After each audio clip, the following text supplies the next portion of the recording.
코로나19를 인해서 전 세계가 고통 중에 있습니다. 참으로 놀라운 것은 인천공항에 그 300만 이상의 입국자들이 있는데 거기에 있는 직원이 한 사람도 코로나 확진자가 없다고 합니다. 그 이유를 밝혀보니 그곳에 있는 검역을 맡았던 의료진들이 불철주야로 수고하고 그 검역을 맡았던 최고의 책임자는 약 89일 동안 단 한 번의 휴일도 없이 그곳을 사수하며 그 모든 사역들을 감당한 결과 그곳에는 확진자가 한 명도 나오지 않고 어쩌면 더 많은 확진자가 나와야 할 것인데 그럼에도 불구하고 확진자가 없이 일어나는 일들을 돌아보며 이 코로나라는 이 거대한 물결이 올 때에 자신의 그 주어진 길에서 끊임없이 끝까지 사명을 감당하는 그러한 모습들을 보며 우리에게 많은 귀감이 되어지고 있습니다. 오늘 이 시간에는 여호와여 나의 영혼이 라는 제목으로 함께 말씀을 상고하도록 하겠습니다. 너무 이 표정들이 좋습니다. 이거 활짝 웃으니까 저에게 은혜가 됩니다. 자, 오늘 이 읽었던 25편은 누구의 시를 기준으로 누구의 고백일까요? 다윗. 예, 맞습니다. 다윗이 자신의 인생을 성찰하며 하나님 앞에 고백하고 있는 것인데 첫 번째로 다윗의 고백은 무엇인가? 25장 2절을 같이 읽도록 하겠습니다. 시작! 나의 하나님이여 내가 주께 의지하여 싸우니 나를 부끄럽게 하시고 나의 원수들이 나를 이겨 개가를 부르지 못하게 하소서. 첫 번째 다윗의 고백은 저를 따라 한번 합니다. 내가 주께 의지하여 싸우니. 다윗은 하나님을 의지하는 사람이었습니다. 주께 의지한다는 이 말은 바타흐티, 저를 따라 한번 합니다. 바타흐티. 예, 흐티라는 말인데 믿다, 신뢰하다, 확신하다, 기대하다라는 뜻을 가지고 있습니다. 다윗이 극심한 고난 중에서도 하나님을 의지하고 오직 하나님만 바라볼 수 있었던 것은 다윗이 자신이 가장 신뢰하는 분이 하나님이었기 때문에 다윗은 1인칭 주어를 사용해서 내가 주께 의지하여 싸우니. 사무엘서에 나오는 사울의 고백과 다르죠. 사울은 사무엘을 향하여 당신의 하나님께서, 당신의 하나님이 이러한 일을 이루어질 것이다 라고 고백한 사울의 고백과는 대조적으로 1인칭을 써서 다윗과 하나님과의 관계가 긴밀한 관계임을 오늘 본문을 통해서 말하고 있습니다. 다윗은 자신의 인생의 여정 가운데에서 하나님께서 지속적으로 다윗에게 은혜를 베풀어 주신 일들을 고백하며 이후에 내가 주께 의지하였사오니 그 뒤를 돌아보면 나를 부끄럽지 않게 하시고. 다윗은 하나님 앞에 내가 주님 앞에 의지하고 있사오니 나를 부끄럽지 않게 하옵소서 라고 고백합니다. 또 이어서 3절에서는 주를 바라는 자는 수치를 당치 아니하려니와. 주님을 바란다는 것이 무엇입니까? 주님께 시선을 집중하고 주님을 향하여 주님이 나의 힘이 되십니다. 오늘 본문은 아니지만 시편은 고백합니다. 나의 힘이 되신 여호와여 내가 주님을 바랍니다. 그리고 시편 기자는 또 고백합니다. 나의 도움이 어디서 올꼬? 나의 도움은 천지를 지으신 여호와께로다. 이와 같은 고백처럼 오늘 다윗은 주를 바라는 자는, 참으로 주를 바라는 자 모두는 결단코 뭐를 당하지 아니하니라? 수치를 당하지 아니하리라 고 말하면서 구체적으로 다윗은 하나님 앞에 기도합니다. 이제는 무엇을 기도하느냐? 주님의 도를 내게 보이시고 주님의 길을 내게 가르쳐 주시옵소서. 4절 말씀을 같이 한번 읽겠습니다. 시작. 주의 도를 내게 보이시고 주의 길을 내게 가르치소서. 어쩌면 비슷한 말일 수 있습니다. 주의 도라는 이 테레크라는 말은 길이라는 말입니다. 주께서 내게 길을 가르쳐 주십시오. 우리가 인생이 막 힘들 때 뭐라고 말합니까? 우리의 인생이 안개 같아서 어떻게 가야 할지 길이 잘 보이지 않는다라고 얘기하죠. 또 조금 어려운 상황이 복잡하면 어떻게 해야 될지 내가 그림이 잘 그려지지 않는다. 동일한 말인데 길이 보이지 않는다. 이 길을 보여주시옵소서라는 것은 이런 말입니다. 세상을 향한 하나님의 큰 원대한 계획과 섭리가 있는데 이 하나님의 계획을 저에게 가르쳐 주시옵소서. 이것이 다윗의 고백입니다. 내게 보이시고라는 말은 이 야다라는 말은 알다라는 뜻을 표현할 때 이 야다라는 표현을 쓰는데 내가 하나님의 길을 이해하기를 원합니다. 분별하기를 원합니다. 또 이 깊은 속에 있는 이 내면의 뜻은 내가 이 길을 분별해서 온전한 삶으로 살아갈 수 있도록 도와주십시오 라는 뜻의 주의 도를 내게 보이시고, 그럼 그 밑에 있는 주의 길은 무엇인가? 주의 길은 하나님 앞에서 내가 살아가는 삶의 태도와 방식이 하나님이 원하시는 대로 살아가기를 원하는데 이것은 조금 더 점진적인 뜻입니다. 나를 가르치소서라는 말은 나를 단련하여 주시옵소서, 나를 훈련시켜 주시옵소서. 점진적이죠. 우리의 기도도 이렇게 되어져야 돼요. 처음에는 거시적으로 들어가다가 이제는 더 미시적으로 좁아져야 돼요. 자세하게 들어가야 되죠. 처음에는 큰 틀에서 나라와 민족을 위해서 기도합니다. 다음에는 대통령을 위해서 기도하고 위정자들을 위해서 기도하고 더 구체적으로 기도하는 것처럼 정치, 경제, 사회, 문화 여러 분야에 기도할 제목이 많은 것처럼 다윗도 오늘 주의 도를 내게 보이시고 더 나아가서는 주의 길을 내게 가르치소서. 단순히 듣는다는 뜻 외에 내가 하나님의 말씀과 섭리 가운데 이것을 훈련받기를 원합니다. 이 말을 풀어서 해석하면 하나님의 원대한 섭리를 깨달아서 내가 하나님의 뜻대로 살아갈 수 있도록, 뜻대로 살아간다는 말은 하나님의 뜻 가운데서 충실하게 살아갈 수 있도록 나를 가르쳐 주시옵소서라는 말. 두 번째로 다윗이 하나님 앞에서 고백하고 있는 것은 저를 따라 한번 합니다. 주의 진리로 나를 교훈하여 주시옵소서라고 고백하고 있는데, 자 25절 말씀도 같이 한번 읽겠습니다. 주의 진리로 시작. 주의 진리로 나를 지도하시고 내 구원의 하나님이시니 내가 종일 주를 기다리나이다. 주의 진리로 나를 지도하시고 나를 교훈하소서라고 말씀하시며 다시 한번 다윗이 신앙의 고백을 합니다. 주는, 저를 따라 한번 합니다. 주는 내 구원의 하나님이시니 내가 종일 주를 바라나이다. 다윗의 신앙 고백입니다.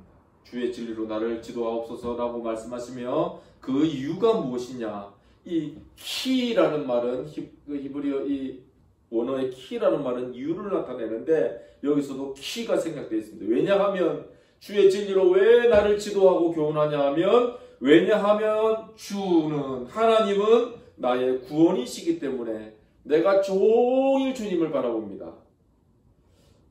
주의 진리로 나를 교훈하여 주시옵소서.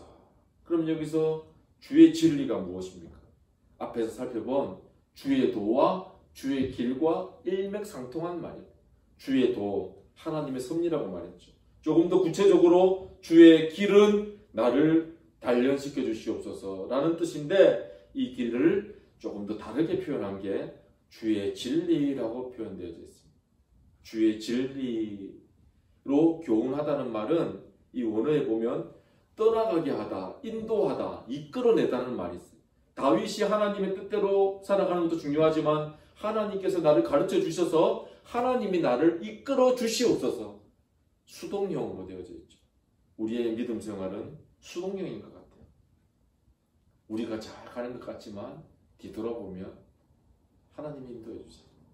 어떤 길이든 넓은 길에도 인도해 주시고 때로는 좁은 길도 인도해 주시고 때로는 우리가 못 갈 것 같은 가시밭과 같은 길.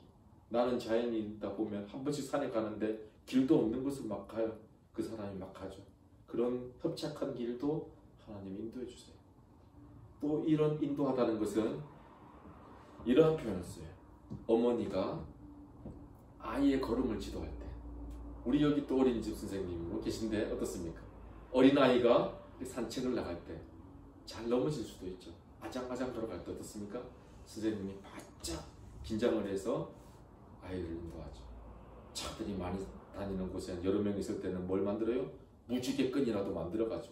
똘망똘망해서 막 붙여놓으니까 지나가는 할아버지가 이렇게 말하죠. 굴비 엮어놓은 것 같다. 이렇게 말하면서 여하튼 어린이를 바짝 긴장하면서 선생님이 지도하듯이 어머니가 아이의 걸음을 지도하는 모습과도 같이 표현합니다. 주의 진리로 나를 교훈하여 주시옵소서. 뭡니까? 다윗은 자신의 삶이 하나님 앞에서 간증의 삶이 되어질 수 있도록 자신의 신앙을 간증하고 있는 거예요. 주는 진리로 나를 이끌어 주시옵소서. 왜? 키라는 말이 왜냐 하면 그 이유인데 주님은 내 구원의 하나님. 구원이 뭐예요? 이 셀베이션이라는 말은 영원한 이 멸망받을 수밖에 없는 자를 구원해 준 것을 샘플로 이스라엘 민족의 역사 속에서 어떻습니까? 애굽의 종되었던 자를 구원해 주심. 죽을 수밖에 없는 자를 구원해 주심. 신약 성경에 와서는 무엇입니까? 메시아 되신 예수 그리스도를 인해서 영원한 파멸 속에 있어야 될 생명을 주께서 구원해 주셔서 영원한 생명으로 이끌어 주시는 은혜. 이것이 구원입니다. 셀베이션. 이 구원의 하나님이 되셨다고 다윗은 고백하죠. 주의 진리로 교훈을 받고 있기에 이 시인은 하루 종일 주님을 바라봅니다. 시선은 주님을 향해서 바라봅니다. 왜? 내 구원의 하나님의 그 존재가 나를 구원시키는 동기가 되므로 내가 하나님을 바라볼 때에 하나님을 전심으로 하루 종일이란 말은 은유적입니다. 내가 마음을 다해서 주님을 바라본다. 나의 일거수일투족이 주님을 향한다 라는 뜻으로 고백하고 있습니다. 다윗은 또 구체적으로 25장 7절에서 25편 7절에서 자신의 기도 제목을 가지고 간구하는데 같이 읽겠습니다. 여호와여 시작. 여호와여 내 젊은 시절의 죄와 허물을 기억하지 마시고 주의 인자하심을 따라 주께서 나를 기억하시되 주의 선하심으로 하옵소서. 무엇으로 하옵소서? 주의 선하심을 인하여, 주님의 자비하심을 인하여. 이것을 한 문장으로 줄이면 저를 긍휼히 여겨주시옵소서. 불쌍히 여겨주시옵소서. 소시의 죄와 허물을 기억지 마시고. 여기 와서 우리가 참회의 기도를 드리는데 참 좋은 것 같아요. 예배 드리기 전에 우리의 짧은 시간이지만 죄를 돌아보는 것. 어느 누구라도 자신의 소시의 삶을 스캐닝해서 스크린할 때 죄가 없는 사람은 아무도 없습니다. 예수 그리스도의 은혜가 아니면 하나님 앞에서 당당하게 설 수 있는 사람은 아무도 없어요. 어느 누가 그랬죠. 교도소에 있는 이 재소자들은 법정에서 들킨 사람들이고 경찰에 의해서 발각된 사람들이고, 우리가 이 땅에 살아가는 사람들은, 교도소 밖에 있는 사람들은 들키지 않은 사람들이다. 크고 작은 경미할 뿐이지 다 죄예요. 성경에 비추어 보면 마음으로 품는 것도 죄라고 하셨잖아요. 예수님이 오셔서 죄의 관념이 완전히 바뀌어졌어요. 실정법상으로 죄인이 아닌 거지. 우리가 다 걸리면 죄인이에요. 내 소시의 죄와 허물을 기억지 마시고. 정말 다윗은 하나님 앞에서 청결한 모습으로 서기를 원했던 고백이 25장 7절에 나와 있습니다. 그리고 다윗은 더 나아가 나의 곤고와 환난을 보시고 다윗의 실제적인 상황을 더 구체적으로 기도하고 있습니다. 25장 8절은 제가 한번 읽어드립니다. 18절을 제가 한번 읽어드리도록 하겠습니다. 25장 18절입니다. 제가 읽어드립니다. 나의 공고와 환난을 보시고 내 모든 죄를 사하소서. 공고라는 말은 이 압박이라는 말이에요. 압박이 주어질 때 어떻습니까? 괴롭죠. 많은 수고를 해야 되는 상황이 바로 공고입니다. 환난은 이 원어로 보면 수고하다, 노역, 고역, 힘든 상황을 인하여 우리가 환난이라고 말하죠. 환난 중에서 나를 인도하신 하나님, 환난이라고 말하고 공고와 환난이라는 표현을 썼어요. 실제적으로 다윗은 자신이 매우 고통스러운 상황을 여러 번 직면하는 것을 성경을 통해서 알 수 있습니다. 자, 한번 생각해 보세요. 다윗이 사무엘을 통해서 기름 부음을 받았어요. 그런데 사울은 무수하게 누구를 박해합니까? 다윗을 박해하죠. 사람들이 다윗은 천천히요, 사울은 천천히요, 다윗은 만만히로다 하라고 그 말을 들으니 사울이 다윗을 시기하고 질투해서 죽이기까지 하죠. 이때 사무엘상, 오늘 본문을 읽지 않겠지만 사무엘상 21장에서는 사울의 칼을 피해서 이 가드 왕, 이 아기스에게 피하게 되어지는데, 아기스 왕에게 피해질 때 다윗은 안심하고 아기스 왕에게 피하면 되겠지 했는데 아기스 왕이 또 경계의 대상이 되어졌어요. 그래서 다윗이 어떻게 합니까? 이제는 변장을 해야 될 수밖에 없어요. 침을 질질 흘리면서 미친 사람 흉내를 내죠. 얼마나 이 수치스러운 장면이, 바보 흉내를 내면서. 한번 상상을 해보세요. 정말 그 왕인데 사무엘을 통해서 왕으로 그걸 입었는데 아기스가 자신을 보여줄 줄 알았는데 그렇게 못해요. 그 상황을 모면하기 위해서 수치스러운 일을 당하고 있습니다. 사울은 경각심을 가지고 다윗을 향해서 올 때 다윗은 하나님 앞에서 간구하는 그 장면이 21절에 나오는데 같이 한번 읽겠습니다. 21절, 25편 21절입니다. 시작. 내가 주를 바라보니 성실과 정직으로 나를 보호하소서. 다윗의 마음 가운데는 하나님은 오늘 새벽에도 신실하신 하나님, 신실하심과 정직으로 나를 지키시고 보호하여 주시옵소서라고 다윗은 고백하고 있습니다. 그러면서 다윗은 마지막으로 이제 하나님 앞에 이 자신의 힘든 환경을 구체적으로 정직하게 내어놓고 간구합니다. 25장 22절 말씀도 같이 읽겠습니다. 시작. 하나님이여 이스라엘을 그 모든 환난에서 속량하소서. 저를 따라 한번 합니다. 그 모든 환난에서 속량하소서. 자, 22절을 보면 하나님이여 하고 기도할 때 목적어가 무엇입니까? 자, 하나님이여 무엇을 그 모든 환난에서 속량하소서 하고 기도하고 있습니까? 이스라엘을. 자, 저를 보십시오. 다윗은 처음에는 자신의 기도를 통해서 했습니다. 나를 지키시고 보호하시고 아까 뭐라고 했어요? 이 곤고와 환난을 정말 벗어나게 해주십시오 라고 기도했는데 이제는 기도의 지경이 넓어집니다. 자신의 정체성을 깨닫게 됩니다. 다윗의 신분은 무엇입니까? 왕이죠. 왕이 해야 될 일은 무엇입니까? 그 백성들을 지키고 보호하고 하나님 앞에 인도하는 거죠. 자신의 직분을 깨달았어요. 자신을 위해서 기도하는 다윗이 이제 이 25편 마지막에 와서는 하나님이여 이스라엘을 그 모든 환난에서 속량하소서. 이스라엘을 위해서. 어떤 이스라엘? 하나님 앞에서 공동체를 이루는, 하나님의 백성을 이루는 가장 기본 단위인 이스라엘을 기억하옵소서. 어떤 일을 기억해 달라고 합니까? 하나님이 이스라엘 백성과 맺은 언약이 있어요. 이스라엘 백성과 맺은 약속이 있어요. 이것을 다윗은 깨닫게 되어졌어요. 다윗의 신분을 깨닫고 다윗이 기도하는 중에 이스라엘을 위해서 도고하며 기도하는 다윗의 모습을 바라보며 다윗은 철저하게 하나님 중심이었어요.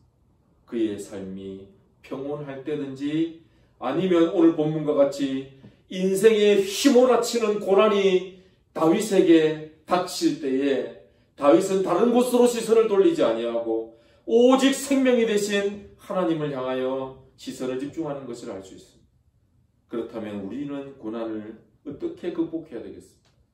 오늘 다윗은 본문에 좌절함이 전혀 드러나지 아니하고 낙심이 드러나지 아니하고 모든 문제의 주인 되신 하나님 앞에 자신의 문제를 가지고 가서 처음에 말씀드렸던 것처럼 철저하게 내가 주께 의지하였사오니 1인칭으로 하나님 앞에 고백하면서, 두 번째는 다윗이 하나님 앞에 문제가 있을 때 다른 방법을 쓴 것이 아니라 주의 진리로 나를 교훈해 주십시오. 이런 기도가 있겠어요? 이 교훈한다는 말은 조금 전에 말씀드린 대로 나를 연단시켜 주시고 하나님의 방법으로 나를 훈련시켜 주십시오.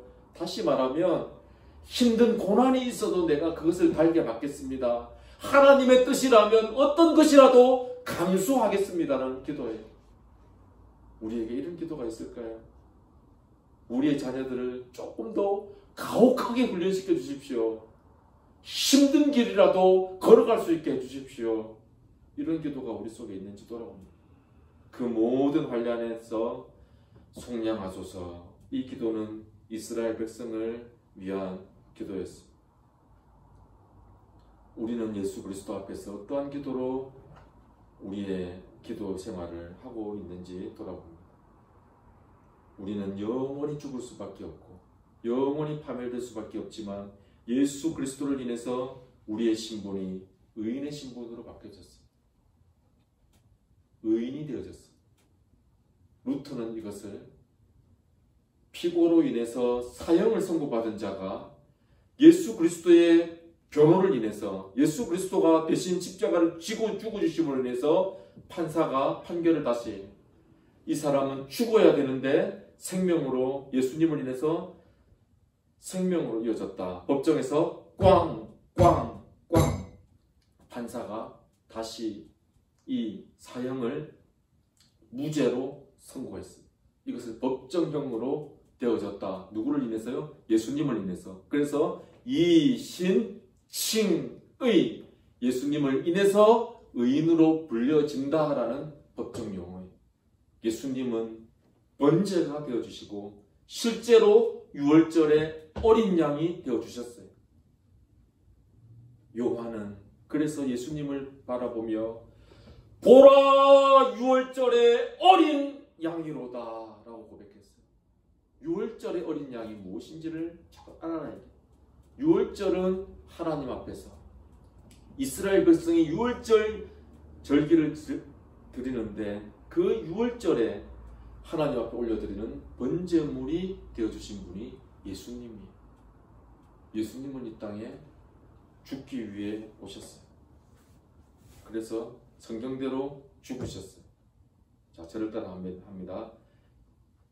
예수님은 성경대로 죽으셨어요. 자, 저를 따라 합니다. 성경대로 죽으시고 성경대로 부활하시고 성경대로 승천하시고 성경대로 다시 오십니다. 예수님의 정의입니다. 그래서 성경대로 죽으셨는데 성경대로 다시 살아나셨어요. 내가 세상을 이기었노라. 예수님이 그 모든 환난을 극복하시고 승리하셨어요. 이 세상에 사는 모든 사람에게 가장 두려운 것이 뭐냐고 물으면 말하든 말을 하지 않든 죽음이에요. 죽음 앞에서는 본능적으로 모든 두려움이 있는 거예요. 그런데 예수님은 이 죽음의 문제를 해결하셨어요. 어떻게? 다시 부활하시고 승천하심으로 다시 부활하시고 이 땅에 계실 때에 제자들에게 말씀하셨어요. 내가 부활한 것처럼 너희도 동일하게 이러한 일이 있을 것이라고 말씀하셨어요. 그러므로 예수님이 모든 환난에 승리하시고 모든 환난에서 이기신 것처럼 이 은혜가 우리에게도 있길 원합니다. 저를 따라 한번 합니다. 오직 그리스도, 오직 은혜, 오직 사랑. 오직 사랑. 하나님은 사랑을 예수님을 통해서 우리에게 보여주셨습니다. 그것이 우리가 잘 알고 있는 요한복음 3장 16절입니다. 하나님이 세상을 이처럼 사랑하사 누구를요?